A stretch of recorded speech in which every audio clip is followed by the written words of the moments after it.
Subterráneo libre de contaminación visual. Seguridad las 24 horas. Planta de tratamiento de aguas residuales y planta de ósmosis.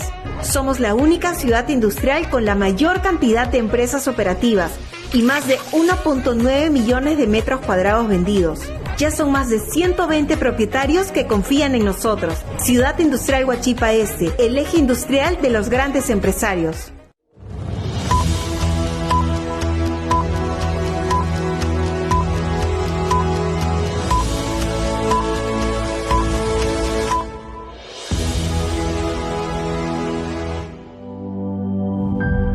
Está viendo PBO.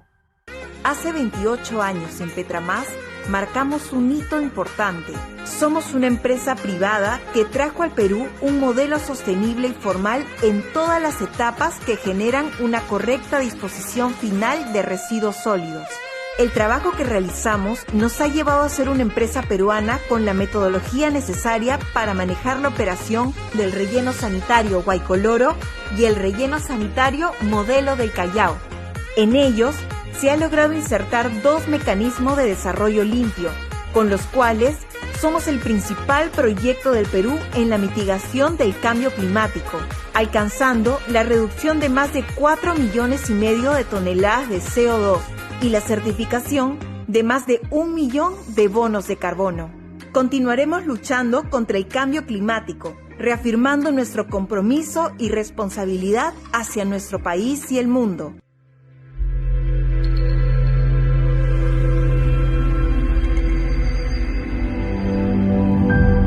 Está viendo PBO. Desde su constitución, en mayo del 2019, la Coordinadora Republicana ha combatido la desnaturalización de la democracia para utilizarla como disfraz de prácticas totalitarias. Durante los gobiernos de Vizcarra y Sagasti, luchamos contra el auge de las políticas y discursos contrarios a las instituciones representativas, discursos que promovían una falsa democracia, directa, callejera y tumultuaria. También nos opusimos a la perversión que judicializa la política y al pensamiento único impuesto desde la cúpula estatal, que afecta la libertad de conciencia, la familia, los valores comunitarios, incluyendo la manipulación del lenguaje con fines ideológicos inconfesables. Igualmente, impulsamos el rechazo a la imposición del Tratado de Escazú, pues lesionaba la soberanía sobre nuestros recursos naturales. Defendimos a la Policía Nacional, agredida como institución, contra los esbirros del régimen de Sagasti, y demandamos elecciones libres y pulcras, avisorando las irregularidades fraudulentas que se orquestaban desde el sistema electoral y las altas esferas oficialistas. Más adelante, la Coordinadora Republicana concurrió con otras organizaciones democráticas a enfrentar al gobierno de Pedro Castillo, no solo por su objetiva incompetencia y gravísima corrupción, sino porque era una amenaza cierta a la Constitución histórica del Perú, al pretender sustituirla introduciendo un Estado plurinacional, antagónico a la nación peruana, además de perpetuarse en el poder como en Cuba, Venezuela, Nicaragua, entre otros países del continente. Y ahora, tras la vacancia del golpista Castillo, la Coordinadora Republicana viene trabajando para unificar a los patriotas, de modo que la transición iniciada arribe a su destino democrático, denunciando tanto las vacilaciones oficialistas como los arrestos violentistas y subversivos opuestos al desarrollo republicano y popular, a la grandeza del Perú y la felicidad de los peruanos.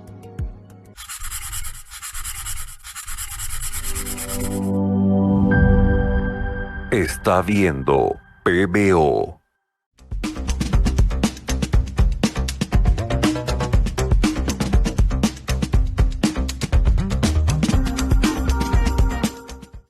Amigos, muy buenas noches. Estamos en una nueva edición de su programa Conversando con el Perú para analizar los aspectos más sustantivos y relevantes ocurridos en la reciente semana. Este es un programa que se transmite por PBO Radio 91.9 FM, la radio con fe, y se retransmite por la Coordinadora Republicana y el portal Abeja, y asimismo se replica a través de todos los cables y operadoras a nivel nacional. Soy Ángel Delgado y aquí conjuntamente con Luciano Reboredo vamos a llevar adelante los comentarios e incidencias de nuestro programa. ¿Cómo estás, Luciano? Muy buenas noches. Ángel, muy bien, buenas noches. Aquí, como siempre, dispuesto a nuestro análisis semanal. Bueno, en esta semana lo notable ha sido, digamos, la performance que ha tenido nuestra presidenta, la señora Boluarte, en Naciones Unidas. Bueno, se ha dado el gusto, está bien, parece que no conocía Nueva York, lo ha hecho y además en las mejores condiciones. Ha dado un discurso un poco lleno de generalidades, demasiado largo para el gusto de los especialistas, pero además ha tenido un conjunto de incidentes que creo que han hecho deslucida esta participación. Porque mira tú, podía ser lógico que luego de una agresión terrible por parte de los gobiernos vinculados al Foro de Sao Paulo, que inclusive le negaban legitimidad, que decían que era golpista, usurpadora, ella pueda ir a este foro y hacer eso fundamentalmente, ratificar que los problemas del Perú se resuelven en el Perú y finalmente somos nosotros los peruanos los que decidimos quiénes son nuestras autoridades, no el señor López Obrador, ni el señor Petro, ni Ortega, ni nadie por el estilo, correcto. Pero sin embargo ha habido un conjunto de incidentes y problemas que yo creo que han malogrado, han deteriorado esta participación, a punto que algunos dicen que para qué le dan, y si eran duros con Castillo porque dejaban mal al Perú, esta señora tampoco dista mucho de esa mala performance. ¿Qué te parece a ti esta visita y qué opinión tienes al respecto? Bueno, sobre esto último, Ángel, yo sí creo que Castillo era deplorable, ¿no? En todo caso, si no ha tenido una participación brillante, no creo que desapruebe para el nivel del resto de presidentes latinoamericanos. El papel de Petro, por ejemplo, sí que ha sido lamentable. Incluso se paró media asamblea y se retiró al momento que él entró. Y en el caso de... Petro acusado además de tener vínculos con el narcotráfico al momento de su... Dicho por además, su propio hijo. Más ni menos que por su hijo. Por su propio hijo, que recibió el dinero del narcotráfico. Así es. Y a Petro le ha ido muy mal en esta asamblea, ¿no? Dina Boluarte ha hecho un discurso plagado de generalidades y además se ha visto sometida a una serie de desplantes y de ataques de grupos organizados de la oposición a su gobierno, que han vuelto con esta cantaleta de Dina asesina y genocida. Sí, pero ¿no te parece que ahí hay una falla de Cancillería y de la gente que tiene que ver con la organización de este evento? ¿Por qué, digamos, no se toma precauciones para evitar ese tipo de cosas? Que justamente eso te quería decir, que me parece increíble que hayan llegado hasta el mismo salón donde ella exponía a gritar. Ahora, me sorprendió un poco ver que tenía correa doña Dina Boluarte y que tuvo una salida, digamos, bastante política en ese momento. Tomó el micro y dijo, acá está la prueba de lo que nos hacen. Sí, claro. Qué sé yo. Se manejó con solvencia. Sí, está bien. Ya algo ha aprendido, pues. Ha aprendido en estos a la meses, fuerza, pero ha aprendido. ¿no? Y estos compatriotas nuestros bastante agresivos, ¿no? Hubo, por otro lado, por parte de Cancillería y de Seguridad de Palacio, cierto maltrato a la prensa nacional, ¿no? Sí, me parece también innecesario. No permitieron entrar a algunos canales, solamente entró el canal del Estado, cosa que no está bien, eso hay que decirlo. Sí, es verdad. Inclusive algunas preguntas sobre el tema del estado de emergencia, la inseguridad, que por cierto debieron ser tratados en sede nacional, ella con su discurso donde habló de este tema y sobre todo haber planteado el estado de emergencia a través del sistema remoto del Zoom, no estando acá, yo creo que efectivamente ha sido un grave error. Gravísimo. ¿Por qué? Porque cuando tú haces esa medida, iniciándola, y no se termina de entender, el mensaje ante el mundo es que el país está de cabeza, que es inmanejable. El estado de emergencia es una palabra muy dura en cualquier parte del mundo, ¿no? Implica pues una paralización, suspensión de los derechos fundamentales, una situación de grave peligro para un régimen y una acción policial, militar que siempre tiene consecuencias represivas. Es grave. En cambio, mira tú, uno que sí creo que le sacó provecho fue Bukele, ¿no? Bukele en su discurso, él fue a pechar al mundo que lo critica y mostró los éxitos de su labor al frente de la lucha contra la delincuencia. Entonces, él usó la tribuna internacional, la Asamblea General, para dejar de lado, responder a todos los cuestionamientos y afirmar una línea, además avalada con éxitos. ¿Te das cuenta? En cambio, tú no puedes plantear una medida cuando estás comenzando recién. Y además con una medida que, vamos a verlo inmediatamente después, es controvertida, por decirlo menos. Ahí yo creo que hubo un error grave por parte de la presidencia, que no debió usar ese foro ni para hacer el anuncio, ni menos, estando afuera, intentar frenar la lucha frenar a la delincuencia con esta medida que, repito, vamos a analizarla inmediatamente después. Claro, es cierto lo que dices, Ángel, ¿no? Si tú vas a vender la imagen de un país, mal haces diciendo que está lleno de delincuentes, ¿no? Es como cuando Castillo iba a buscar a los empresarios, ¿no? Y les decía, acá todo es corrupto, los trámites son horribles, entonces decía, mejor no voy ahí, ¿no? Claro, pues. No, y el otro error fue algunos anuncios un poco de Pinocho, ¿no? Eso de decir que se reunió con Biden y luego que la Casa Blanca te desmienta y la Cancillería saca un comunicado de lo que ha sido además un selfie, parece que se encontraron fue una foto en los al paso, pasillos, ¿no? Y eso no es reunión. Entonces, también me parece muy poco profesional la actitud de Ribagüero, de Torretaglia, ¿no? De esta Cancillería, para esas cosas, oye, diplomáticamente gravísimo, ¿no?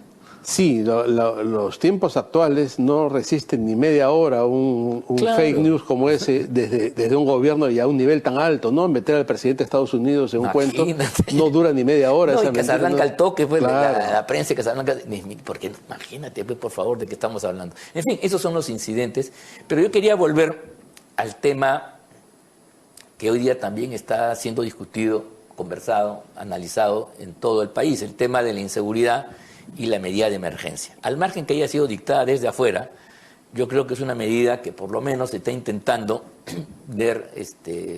enfrentar el tema. El asunto está si es el modo correcto. En paralelo, el Congreso de la República, contra mi opinión, pero en fin, ya está hecho, le ha dado facultades para que haga un paquete legislativo en materia de lucha por la seguridad contra la delincuencia. Yo hubiera preferido que eso se haga a la luz del público, con algunos proyectos presentados por el gobierno, que se trate con el trámite de urgencia, que es un mecanismo constitucional, y entonces en un par de semanas. Pero como decía hoy día Víctor Andrés Belaúnde en una entrevista, este estado de emergencia y la medida se toma antes de tener las facultades, antes de tener un plan, y eso sí da lugar a que en muchos sectores de opinión estén pensando que esto es un acto más espectacular, más de show, dice hoy día el Diario Expreso en su portada, que de búsqueda efectiva de realidades, ¿no? Sí, yo coincido con eso, Ángel. Yo creo que estamos yendo a trompicones y en el camino improvisando, ¿no? Porque, para empezar, yo te diría que esto de declarar en emergencia 3 distritos incluso 4 o 10 no funciona. Tiene que ser una medida mucho más integral. Tú recordarás que hace unos años se declaró en emergencia el Callao. Sí, claro. ¿No? Se cercó el Callao, entraban a ciertas zonas, que los barracones, qué sé yo. ¿Y? Todo ese grupo de delincuentes se fueron a San Martín de Porres. No, o estaban ahí, pero no pasó nada. Bueno, ¿ha pasado cuánto tiempo? 2 años. Y sigue el problema. ¿Y ¿no? ha bajado la delincuencia en el Callao? Para nada, ¿no? Bueno, porque es una medida focalizada en una ciudad de 10, 12, 11 millones de habitantes. Ya. Entonces es muy fácil, se trasladan, se camuflan. Tiene que ser una medida integral que abarque todo Lima, por lo menos. Yo voy más allá. Creo que inclusive que es irracional, no es proporcional suspender el estado de declarar estado de emergencia para combatir a una delincuencia precisa y determinada. ¿Por qué? Porque esto se olvida a la gente, pero la declaración de estado de emergencia implica que 4 derechos fundamentales vinculados a la libertad personal, la libertad de tránsito, la libertad de reunión y la inviolabilidad del domicilio se ponen en suspenso. ¿Para quién? Para toda la comunidad. Entonces la pregunta es, comunidad agredida por la delincuencia, se la deja en una situación de desprotección. Punto. Segundo, ¿qué cosa impide que la policía en un régimen normal pueda intervenir, pueda... Como lo hace ahora mismo. Como lo hace ahora. Entra a la casa del delincuente. Claro, y en todo caso, si es necesario, pide una orden del juez, ahí están los fiscales de prevención del delito. O sea, hay mecanismos, porque tú no puedes, sobre pretexto de la lucha contra la delincuencia, afectar la vida de la comunidad. Ayer yo veía en televisión a un grupo de empresarios de San Juan que dicen, bueno, nosotros somos afectados por los extorsionadores y ahora la medida es que nos prohíben que hasta en la noche restaurantes, salones de baile, discotecas, qué sé yo, que funcionan legalmente, no lo puedan hacer.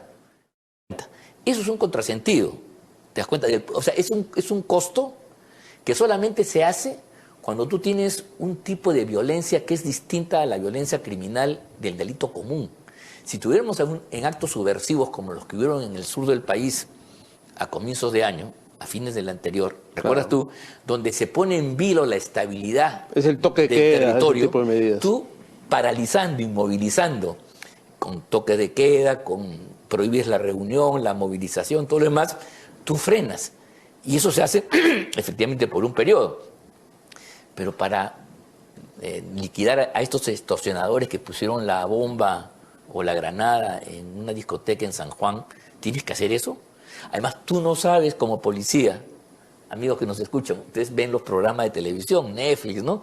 Cómo actúa la policía científica, analiza, investiga, toma información, busca informantes, infiltra a la banda. ¿Tú no crees que no se sabe quiénes son aquellas personas que están extorsionando, que aparecen y dicen, dame un cupo, y como no te dan, te pongo la bomba? Y eso no se, creo que ya se hizo el anuncio que los han capturado, pero por supuesto que sí.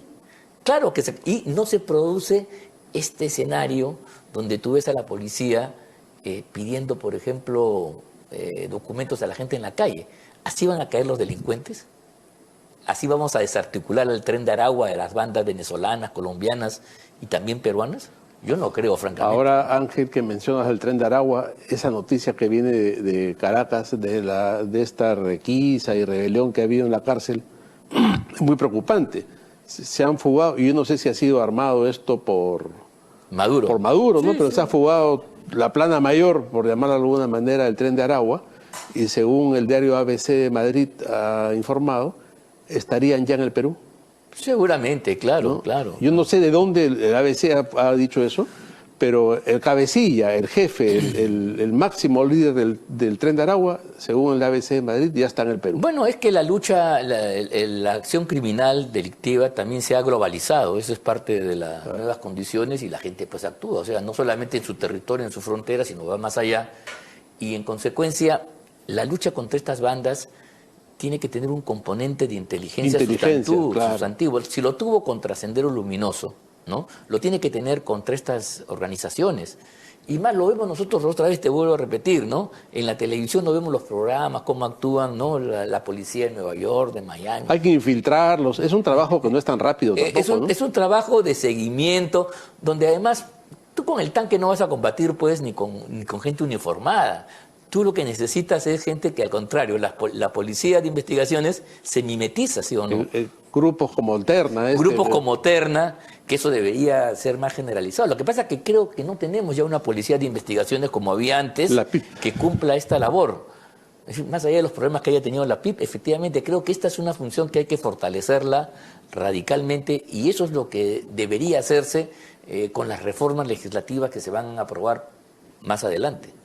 Sí, hay temas de legislación para reforzar a la policía que son muy importantes, y también, bueno, López Aliaga está pidiendo una legislación sobre terrorismo urbano, ¿no? Que es parte, esto es parte de lo que hizo Bukele en El Salvador, ¿no? Porque estas pandillas han sido declaradas terroristas, lo cual cambia su estatus de alguna manera también para el tema de mayores sanciones penales.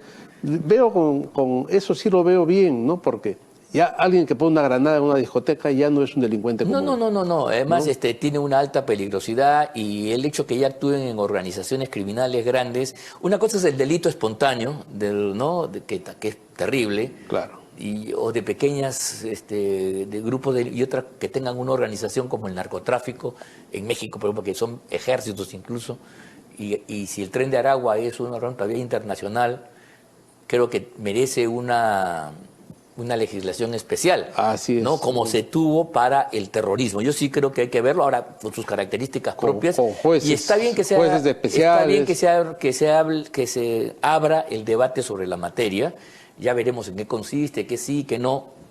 Pero me parece la siguiente. Otra cosa que ha planteado López Aliaga, te interrumpo, Ángel, es que se baje la edad de los que van a prisión por estos delitos a 16 años.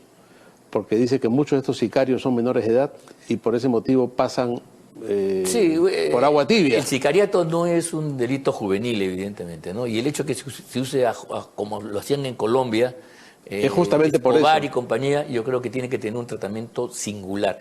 Ante hechos nuevos tiene que haber una legislación especial que contemple estas aristas que no están vistas ni contempladas en la historia y en los delitos comunes, ¿no?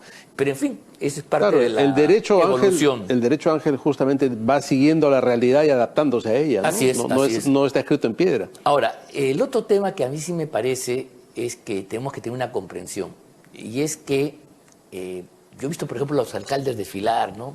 Ni siquiera el alcalde de Lima, de la región Lima, de la metrópoli de Lima, sino los alcaldes distritales. Y yo creo que ahí hay una distorsión absoluta en la imagen y en los mensajes que estamos enviando. La seguridad ciudadana a la cual se refiere la Constitución política es una acción de la municipalidad que coordina a elementos de la policía, de la fiscalía, con comités de seguridad para combatir los delitos menores, llámese prostitución, las pirañas, los rateros, las zonas peligrosas, los fumones.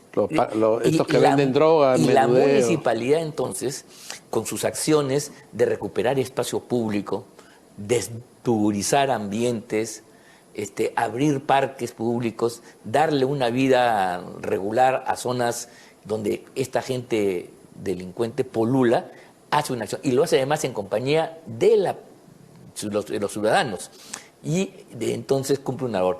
Pero a nadie se le ha ocurrido, yo cuando he discutido esto muchas veces, hemos escrito también sobre la materia, que son los alcaldes los que van a combatir pues al narcotráfico, al terrorismo, a las bandas organizadas, a los sicarios, a los secuestradores, porque es una escala distinta. Esa es una labor que lo tiene que hacer el gobierno nacional a través del ministerio y de la policía.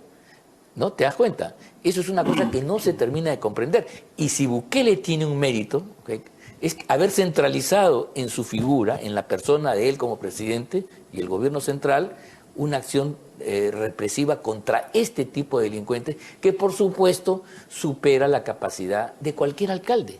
Los alcaldes no están capacitados, no son los organismos idóneos para enfrentar. Sin embargo, opinan, dicen, ¿no? Y se han comprado este pleito y la gente también se lo ha creído. Y se lo ha creído. No, y la gente le exige al alcalde de una municipalidad. Ahí hay una distorsión, mira, terrible, Luciano, terrible. Y mira tú, el debate que hubo sobre las armas letales, no letales, demuestra que armas no letales puede ser para defenderse, pero a nadie se le ocurre que con un arma no letal tú vas a pasar a la ofensiva y capturar. ¿Te das cuenta? Entonces, ahí hay un reconocimiento de que tú estás en una posición distinta a la de la policía. Dos, cuando todos los alcaldes piden, y ahora todos están pidiendo estado de emergencia, lo que están diciendo, auxíliame tú, porque yo no puedo hacer nada. Esa es la otra. Incluso cuando nuestro amigo Rafael López Aliaga plantea un proyecto de ley, le está delegando al Parlamento que estructure un conjunto de normas, porque eso no lo puede hacer por ordenanza, no lo puede hacer a través del Consejo Municipal. Entonces, es importante que empecemos a liquidar los embustes, las cosas raras que hay aquí en esta, porque sé que no ayuda a ver las cosas. Entonces, que los alcaldes tienen una función que coadyudan, que deben hacer participar a la población, que la población debe avisar, debe haber hasta una especie de, ¿cómo se llama? Guardias o grupos que alerten, que avisen, ¿no? De participación ciudadana. Que apoyen a la policía. Pero ese apoyo a la policía es siempre complemento, claro. Porque si el complemento y el apoyo tú lo conviertes en conducción, te equivocas de cabo a rabo. Y hoy día los alcaldes son los que hablan. Perdóname, no es así. Y cuando la responsabilidad tiene que ser, primero, del gobierno nacional Por eso tiene un Ministerio del Interior con gente especializada y tenemos un cuerpo profesional, ¿no?, que se llama Policía Nacional, que estudian hacen una carrera, se prepara. Y si no tienen, hay que dárselas, hay que reforzarlos, hay que darles competencias para que cumplan su función. Esa es una tarea. A los sicarios, estos miserables, a estas bandas, como el Tren de Aragua, no la vas a combatir. Ningún alcalde, y eso hay que decirlo con todas sus letras, de lo contrario nos confundimos gravemente. Así es.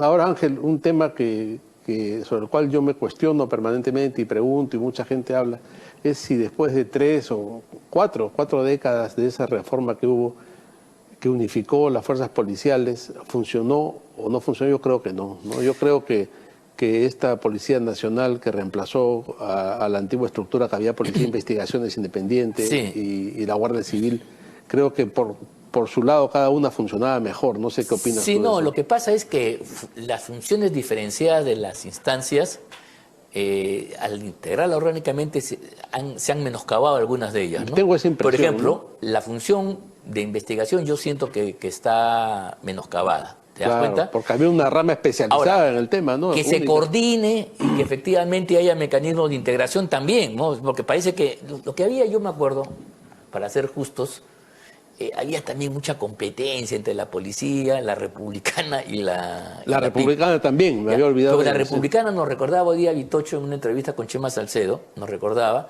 que era una instancia que estaba vinculada al ejército, a las Fuerzas Armadas, cuidaba las fronteras. ¿Para qué? Para que las fronteras no estén los ejércitos, pues sino esté una guardia republicana, y después por extensión, poco a poco, eso viene de la época de Leguía, mira tú, se fue extendiendo a los locales públicos y a las cárceles también. Inclusive en las cárceles, para que no sea la policía la que se encargue, la policía que persiga el delito, no sea la que cuida al delincuente después. No sé si me explico. Tenía su lógica. Entonces, cuando se ha juntado todo, estas funciones que tenían su lógica y su importancia se han desdibujado. Y tenemos un arroz con mango que no da muchos resultados, que es lo que tú estás advirtiendo, ¿no? Sí, no funciona tal cual funcionaba antes, porque uno recurría para ciertos delitos a la PIP, que tenía sus propios locales. Claro. ¿No? Había especie de comisarías, digamos, de la Policía de Investigaciones, y a ciertos delitos uno iba ahí. Para otros temas uno iba a los locales de la Guardia Civil. Y me había olvidado la Guardia Republicana, que ha hecho bien en recordarla. Que cuidaba, pues, o sea, tú no vas a sacar a efectivos de la policía a que cuide locales. Era gente especializada en eso, que tenía su infraestructura. Y una gran banda de música también, que era la famosa banda de los republicanos. Claro. Entonces, ese tipo de cosas yo creo que se han perdido. Y ahora que tenemos un problema serio, empezamos a ver los problemas, ¿no? No todo lo que se suma, cuando no se guarda su especificidad, es positivo, ¿no? Tampoco hay que apostar a la dispersión, pero creo que ahí está la cuestión, ¿no? Sí, eso es muy, muy importante en esta lucha contra la violencia, contra el crimen organizado y ante lo que viene, porque a mí me ha preocupado muchísimo esto que te comento del Tren de Aragua en el Perú. Yo creo que lo más importante, como tú has mencionado, es el tema de inteligencia. Sí, y una cosa más, ahora que estoy viendo a los alcaldes en esto, los alcaldes en las campañas prometen, por favor, este es un tema que tiene que ser ubicado en su nivel. La verdad, parte de la campaña del presidente debe ser cómo pacifica a su territorio. Él debe ser el encargado de todo ello, y no otra persona, ¿te das cuenta?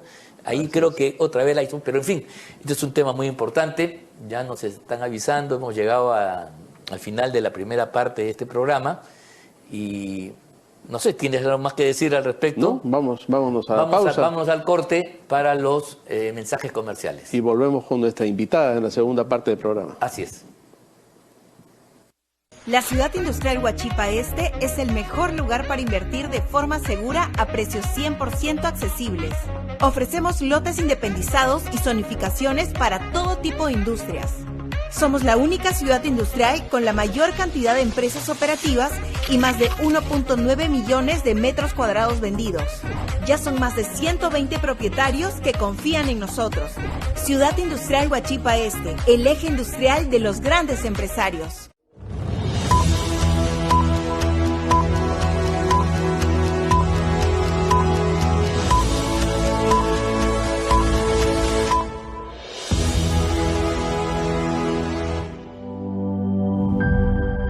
Está viendo PBO. Ciclo virtuoso, de la basura a la energía verde. Nuestros vecinos generan residuos que deben disponerse correctamente para no contaminar el medio ambiente. Los residuos generados a diario son transportados por camiones compactas hacia el relleno sanitario modelo del Callao, con el fin de mantener limpia la ciudad.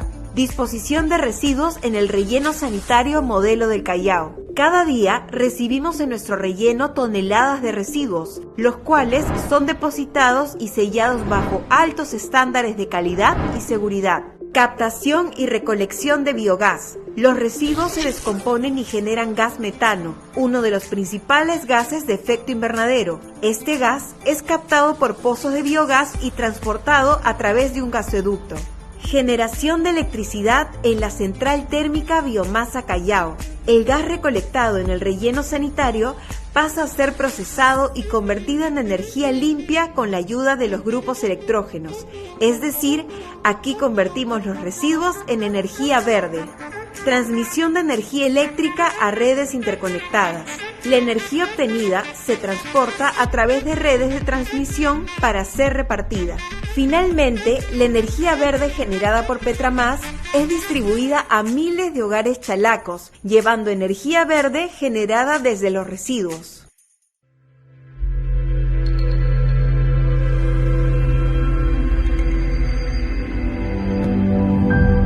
Está viendo PBO.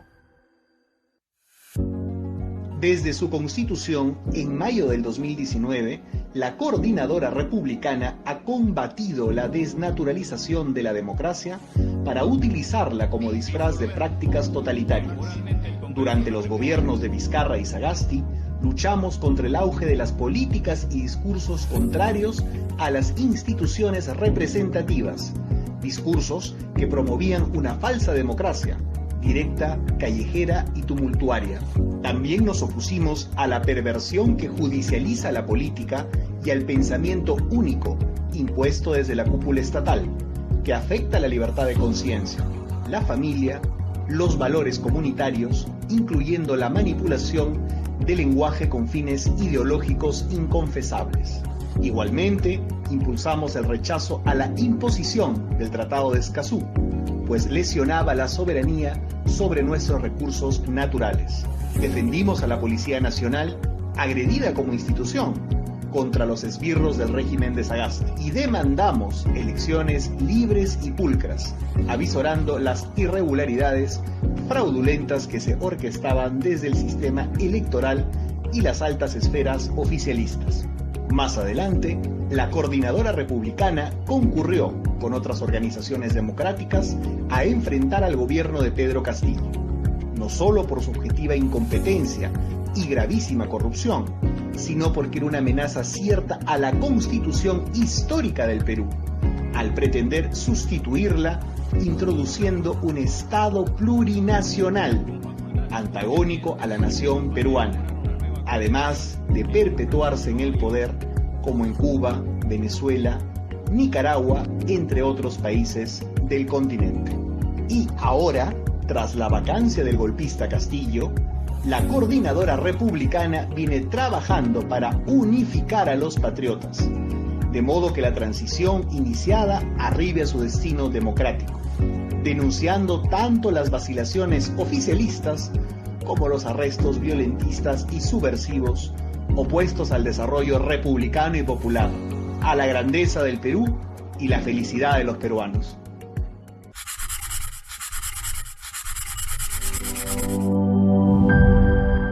Está viendo PBO. Estamos de vuelta en el programa y como siempre en el segundo bloque tenemos un invitado, en esta ocasión una invitada, la congresista Mari Carmen Alba, además expresidente del Congreso, con quien vamos a dialogar sobre los temas que hemos venido tratando en la primera parte y profundizar sobre todo en un tema que es muy importante en el Congreso de la República, Ángel, que es una institución importante, fundamental en la democracia, en el desarrollo de la institucionalidad nacional y que últimamente ha sido desconocida por muchos, sobre todo por la prensa y por cierto sector de la ciudadanía, a través de encuestas, de diatribas, y que hay que rescatar en su papel fundamental en la República. Entonces yo creo que una pregunta fundamental, congresista, buenas noches. Buenas noches. ¿Cómo estás, Ángel? Gracias por la invitación. Una pregunta fundamental es, ¿cómo ve la situación del Congreso en medio de esta crisis que de alguna manera se ha venido superando, pero que de alguna forma también es una situación crítica para el Congreso ante un permanente ataque a su misma condición de institución de la patria, de poder del Estado, que se viene cuestionando permanentemente a través de encuestas, a través de artículos de opinión, y que ha generado en que un amplio sector de la población vea a este poder del Estado con desconfianza? Bueno, mira, eso no es una novedad.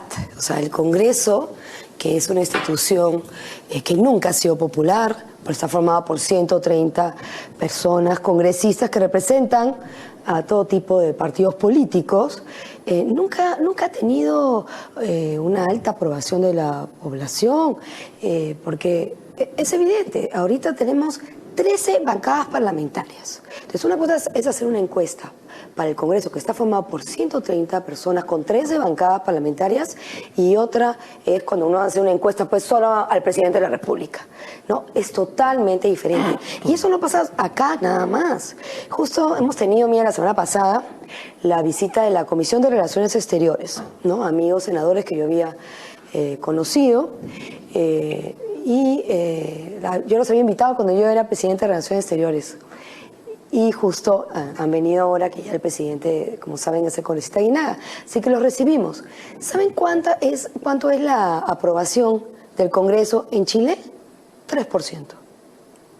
Hablando también hace unos días con una diputada senadora que le acaban de hacer presidenta de la Cámara de Diputados, que también la he conocido por la diplomacia parlamentaria, cuando he salido representando al Congreso, 5% en México. Esta es una realidad. Y si hablas con los italianos, con los españoles y con cualquier país, te dice lo mismo. O sea, no porque se tenga una baja aprobación, el Congreso va a dejar de hacer sus funciones o de su trabajo. El Congreso, para mí, es la institución más importante de la República. Es el primer poder de Estado para muchos. Y la verdad, por lo menos yo, que saben que vengo de familia que ha estado en el Congreso y política, para mí es un honor estar en el Congreso, es un honor haber llegado a ser presidenta del Congreso, y creo que el primer año, además, que ha sido un año fundamental en la defensa de la democracia, cuando hemos tenido la amenaza constante del expresidente Castillo, hoy golpista Castillo, porque hay que decirlo, él fue el que hizo el golpe, y es una bendición, es un milagro que hoy en día estemos aquí y que estemos en democracia. Así es. Que hace poquito hemos celebrado el Día de la Democracia, y por cierto, el miércoles se celebró 201 años de Congreso, y muy pocos he visto, por lo menos en la prensa, que hayan recordado esta fecha tan importante, y sobre todo la importancia del Congreso, porque si no hubiera sido por el Congreso, no estaríamos en democracia ahorita. No, sin duda alguna. Yo creo que las apreciaciones que has dicho, María Carmen, son correctas, yo las comparto de verdad, y creo que aquí hay un tema que tiene que ver con una metodología y análisis para evaluar a las distintas instancias del Estado. Una cosa es un órgano que está ordenado jerárquicamente, que tiene una cabeza, una política, una doctrina, una visión, entonces tú puedes juzgar su comportamiento, la policía, el Poder Ejecutivo, el ministerio tal, la empresa tal. Pero los órganos asambleísticos, que están conformados por individualidades, en este caso 130, no sometidos al principio jerárquico, porque nadie es jefe del otro, hay que decirlo con todas sus letras, no se puede juzgar de la misma manera. La administración es solamente para prestar servicios y la directiva es un ente coordinador, eso ya se ha dicho muchas veces. Entonces, eso es lo que no se termina de entender por parte de la opinión pública y ni siquiera por la prensa, incluso la especializada. Y entonces, no distinguir la naturaleza, la composición de ambos organismos, a mí me parece un gravísimo error. Al Congreso se le evalúa por sus miembros, por sus parlamentarios. Un gran Congreso es el que tiene grandes parlamentarios, ¿no? ¿Te das cuenta? Claro. Tiene grandes bancadas que han aprobado. puede haber unos miserables al costado, pero los miserables no cuentan. Sí. Y no es que hay una performance unitaria como si fuera una instancia orgánica y jerárquica, ¿no? Pero el tema, Ángel, es que si estamos al Congreso es porque hemos sido elegidos por Claro, la sin duda población, por todos los ciudadanos. Entonces, Claro, no han aparecido si hay alguien ahí. que no les gusta, pues la próxima vez, si se vuelve a presentar, pues simplemente no los eligen o lean bien y fíjese bien por quién votan, ¿no? Creo que eso es lo principal, porque ¿cómo hemos llegado al Congreso? No, Porque en han eso- elegido por nosotros. Entonces, y eso es evidentemente, evidente. en todos los congresos hay gente que destaca, hay gente que no, hay gente que ha tenido problemas. Este problema de los muchasueldos no es un problema de ahora. He trabajado 10 años en el Congreso y he Así escuchado es. esto siempre. Sí, sí, sí, sí. ¿no? Y muchos de los problemas que están ahora es lamentable y, por supuesto, mal de muchos consuelo de tontos de ninguna manera. Y nosotros nadie debería de blindar o de aceptar ese tipo de comportamiento. Totalmente de acuerdo, porque además, mira tú, yo puedo estar contento con mis congresistas que he votado, por mis Exacto. representantes. Claro, uno por aprueba provincial, a ese bloque y no por aprueba mi a todos los bloque, demás, ¿no? Y detesto a los demás. Entonces, te das Así cuenta, es. ahí a la hora de la encuesta se confunde. Sí. Y por otro lado, yo quiero decir una gran verdad que tú lo has dicho, pero yo quiero subrayarla. Es que este Congreso efectivamente nos libró de una próxima dictadura, una eventual dictadura por parte de Castillo, cosa que no pudo hacer, por ejemplo, el Congreso anterior, antes Con la gran mayoría de Fuerza Popular, ¿no? Es un Congreso que se dejó pechar por Vizcarra, fue arrinconado. Vamos a conversar más tarde sobre el tema de la Junta Nacional de Justicia, el comportamiento para desbancar, eliminar al antiguo Consejo Nacional de Magistratura, donde ni siquiera se dio oportunidad que los magistrados comprometidos pudieran defenderse, ¿no? Y lo hicieron además, creo que en 20 días, sacaron la ley que eliminó y sacó a todos, incluyendo a los suplentes, que no tenían nada que ver en el asunto, y que además no resistieron a la maniobra golpista ilegal por parte de Lagarto Vizcarra. Ustedes han tenido un comportamiento completamente distinto, y eso yo creo que hay que ponerlo en lisa para que la historia juzgue con objetividad Mira, estos hechos. Ángel, nos atacan porque somos un Congreso inexperto, efectivamente.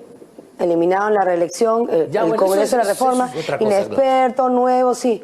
Pero nosotros supimos coordinar y hacer este bloque democrático, poder tener la mesa electiva que hasta hoy día la tenemos, y para enfrentar, porque sabíamos que iba a ser una coyuntura muy difícil, no nos equivocamos, ¿no? Y como dices tú, sí, el Congreso disuelto en el año 2019 era gente que tenía mucha experiencia, gente que ya había sido senadores, diputados, congresistas y no la vieron. Es así.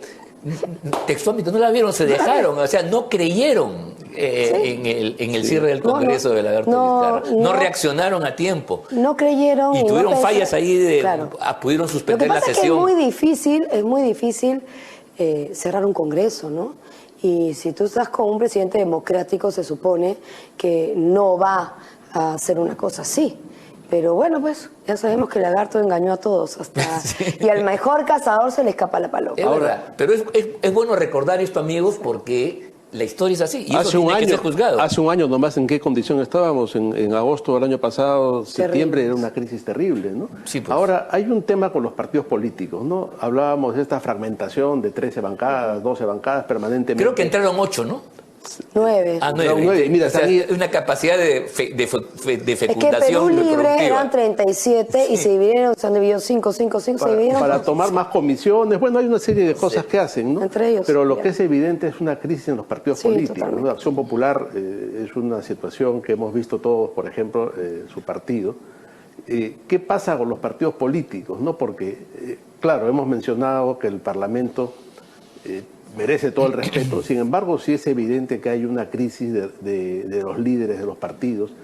El nivel, usted ha mencionado congresista, que viene de una familia política, y si recordamos a Miguel Árbol Landini o Javier Árbol Landini, y los que estaban en el Parlamento con ellos, era otro nivel de políticos, ¿no? Hemos perdido la capacidad de elegir bien, los partidos han entrado en crisis, no hay líderes políticos. ¿Qué es lo que está pasando en el Perú? Bueno, la crisis de los partidos políticos ya viene desde los años 90, ¿no? Sí, es verdad. Eso, y no se ha podido superar. Y también tenemos que decirlo, ¿no? Los partidos en el Perú son caudillistas. Y cuando muere, como ha pasado, un líder tan importante, ¿no? Como en el APRA, como ahora Bedoya Reyes, los problemas que tiene el PPC, como nosotros con Belaunde. En la izquierda también con Barrantes. Y la izquierda, Barrantes. Claro. Es difícil poder reemplazar unas personas tan importantes y que hicieron tanto por el país. Esa es la realidad, ¿no? Que destacaron tanto. Evidentemente tiene que haber nuevas generaciones, pero hay una generación que justo es la mía, ¿no? En los años 90, que si tú decías que eras de un partido político o entrabas a un partido político, estabas mal visto. Había que decir que eras independiente. Después del segundo gobierno del APRA, acordémonos, ¿no? Que hubo ahí, empezó los problemas en general con los partidos políticos y que se ahondó con el fujimorismo, definitivamente. Y esa generación no existe. Eso es lo que ha pasado. No había formación en los partidos políticos también de nuevas generaciones. Y hay que reconocer también, como dicen las vacas sagradas o la gente que estaba siempre, porque no había ese cambio generacional, no permitía también, por eso es en general en todos los partidos políticos, que hayan nuevos líderes, ¿no? Yo creo que eso ya se está dando poco a poco, pero también si hay tanto ataque y se ve este tema, tú hablas con la gente en general y nadie quiere entrar a política. Te dicen, o sea, es muy fácil estar en tu casa y decir qué malo este Congreso, qué malo este ministro, y todo es un desastre, pero no, la gente buena y profesional y preparada no quiere entrar a política. Mira, yo te cuento mi experiencia. Gente que estudió conmigo, gente alrededor mío, amigos, me decían, Carmen, ¿cómo vas a postular al Congreso? Estás loca, ¿no?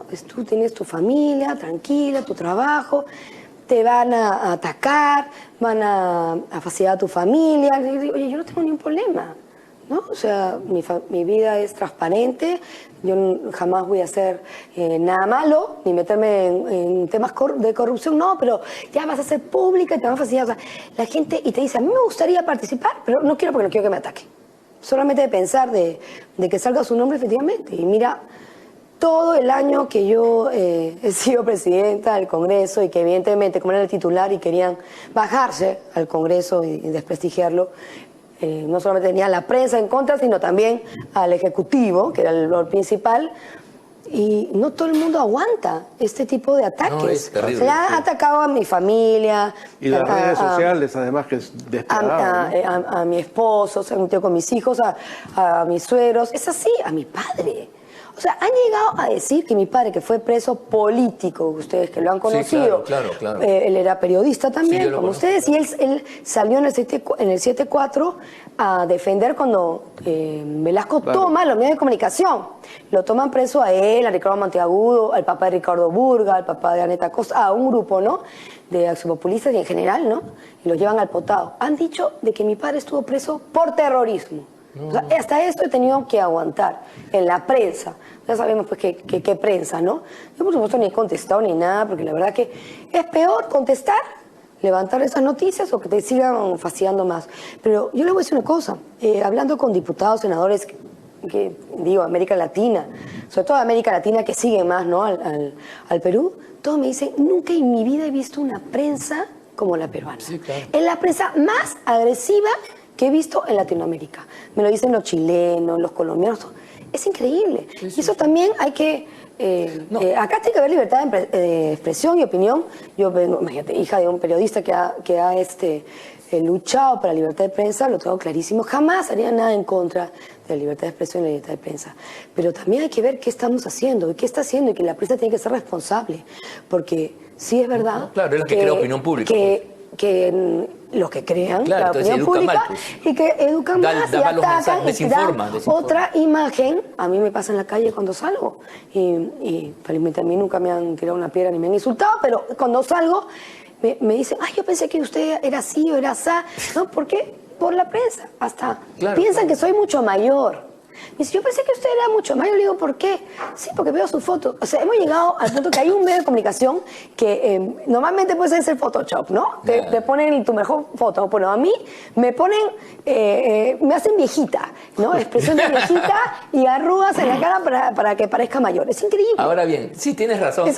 Comentario aparte, pero son experiencias que tengo cada vez que salgo a la calle. Sin embargo, esta prensa, que es la prensa mayoritaria y que efectivamente ha sido poco leal con la democracia, también es una prensa felizmente desprestigiada ante la opinión pública. Por eso es que han nacido medios como PBO, el mismo Huilas, que han ocupado un espacio que esta prensa, sobre todo apoyando a gobiernos autocráticos como el de Lagarto Vizcarra y una serie de prepotencias, por supuesto que sí. Entonces yo creo que hay cierta prensa que compite en deslegitimación con la campaña que hacen contra el Congreso, y eso hay que decirlo también con todas sus letras. Ahora bien, yo quería plantearte lo siguiente, que en el Congreso hay efectivamente una serie de inconductas, el tema de los niños, los muchachos, es una realidad que, en fin, escapa a, por ejemplo, a lo que tú puedes hacer. Tú respondes por tus actos, pero no pues por lo de terceros ni cuartos. Así es. Sin embargo, a partir de ahí, y esto es lo peligroso, mira, Luciano, es que hay una campaña que le quiere negar competencias al Congreso. Cada vez que el Congreso quiere elegir al miembro del TC, te hacen una campaña en contra, te bloquean y van al Poder Judicial. Con el Defensor del Pueblo fue una cosa grave. Igual. Con el tema de la SUNEDU quisieron impedir que el Congreso legisle y ahora no quieren que el Congreso fiscalice a una instancia como es la Junta Nacional de Seguridad, que no tiene corona y no puede estar por encima de la Constitución y la ley, y tiene que dar cuentas, tiene que explicar, y ahí se verá qué se hace después con ella. Eso me parece absolutamente irracional, ilógico, ¿no? Tantos años sin poder renovar el Tribunal Constitucional y este Congreso nuevo, inexperto, ¿no? De caras nuevas. En mi presidencia logramos los 6 miembros del Tribunal Constitucional. ¿Y cuál fue la reacción? Muchos no lo podían creer, estaban asombrados, fue muy positiva, fue una cosa positiva. Felicitaron, porque claro, es muy difícil llegar a 87 votos y los nombramos con más de 90, ¿no? Y otra gente que pensaba que nunca íbamos a nombrar, se molestó, no querían que hubiera cambio de los miembros del Tribunal Constitucional, porque parece pues que estaban contentos con ese tribunal. Había un interés. Eran amigos. Pero claro, era el tribunal que había avalado todas las tropelías de Vizcarra.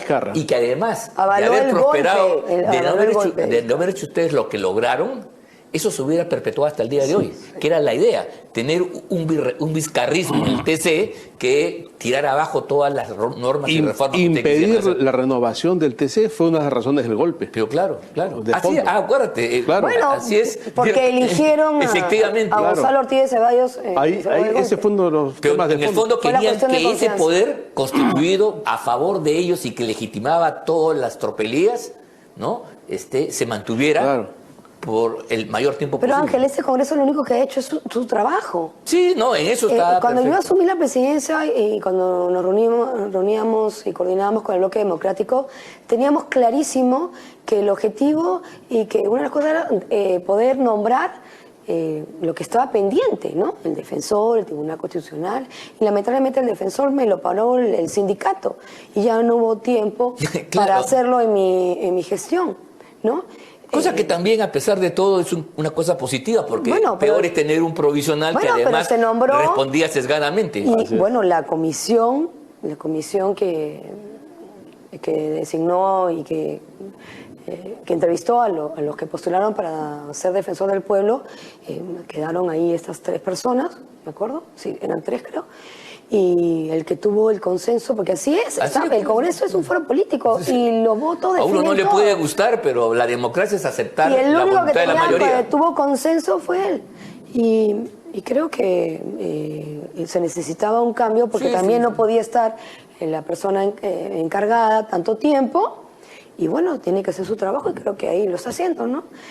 Y creo que también lo más importante, y que nosotros, y por eso, porque podríamos estar peor, con el tema del BCR era también que coordinamos y presionamos para que no sacaran a Velarde del BCR, ¿no? Y tener tres directores muy buenos y gracias a Dios eso ha hecho, a pesar de todo ha hecho que la economía no se si no estaríamos naufrague, peor, ¿no? porque No ahorita naufrague. estamos mal porque no había inversión. En un año y medio paralizado del gobierno de Castillo y que no ha habido Pero la inversión. política monetaria Pero ha sido es poco pulcra. a poco, por supuesto. La política monetaria, Y eso es lo que más nos que en interesaba. otro momento generaba inflación en otros gobiernos, Así hoy es. ha logrado que la cosa Por la autonomía que se Y mantiene. eso ha sido otro logro con de los este problemas del Congreso. caso, sí. Y creo que ha sido un logro importantísimo. Y un tema fundamental que hay que rescatar también de este primer año de este Congreso fue impedir que se avance con el tema de la constituyente. Ah, también. Ahí claro. Hubiera habido se puso un candado muy importante. más inestabilidad, nadie viene a invertir cuando va a haber un cambio de constitución y bueno, y miren lo que ha pasado en Chile, ¿no? Así que no nos equivocamos ahí también, no tiene que haber una asamblea constituyente, cualquier reforma se hace parcial o total dentro del Congreso. Bueno, claro, sí, efectivamente, no, y de hecho después mandaron al archivo con mucha firmeza el proyecto de Castillo de ir a una asamblea constituyente justamente. Yo creo que eso efectivamente ya son elementos importantes que no se pueden perder de vista por más niños, por más presidente, por más fulano, Soto, en fin, yo creo que todo es anecdótico en relación a lo fundamental, pero tenemos un defecto terrible, nos dejamos llevar por las cosas que impresionan más, más espectaculares y los temas de fondo no se perciben de igual manera, ¿no? Mira, más bien yo creo que es un gran logro de este Congreso haber hecho todo lo que hemos hecho con el TC, el defensor, estaban pendientes, el tema de archivar la Asamblea Constituyente, las reformas importantes que hemos hecho, con todo el ataque que hemos tenido del Ejecutivo. Bueno, y que el objetivo era clarísimo, cerrar el Congreso. A eso iban, pero Mari Carmen, en este programa hemos sido críticos con los temas de corrupción que ha habido, con los casos evidentes en el Congreso, pero siempre hemos resaltado estos aspectos en muchos programas y además y hemos siempre mostrado nuestro apoyo a que el Congreso tuvo un papel fundamental en ese primer año de Castillo, que si no hubiéramos terminado ya sabemos cómo, ¿no? Y si los además, agradecemos. El Parlamento es sinónimo de democracia. En una dictadura va a haber siempre un poder ejecutivo, un ministro, un presidente, llámese dictador como se quiera llamar, y funcionarios. Pero una representación elegida libremente por los ciudadanos, de modo plural, amplio, y que fiscalice, que controle al poder justamente gubernamental, eso es propio de una democracia. Y entonces mucho cuidado con dinamitar justamente los fundamentos, los pilares del sistema democrático que después lloramos cuando se pone en peligro claro, o se pierde, ¿no? Caer en el juego de los totalitarios y de los que quieren precisamente acabar con la democracia, ¿no? Sí, mira, ha sido muy importante conversar contigo, vamos a hacerlo en otra oportunidad. Creo que es bueno, ¿sabes qué? Que por lo menos cierta prensa, nosotros lo intentaremos, poner las cosas en su sitio y hacer un homenaje a la verdad histórica.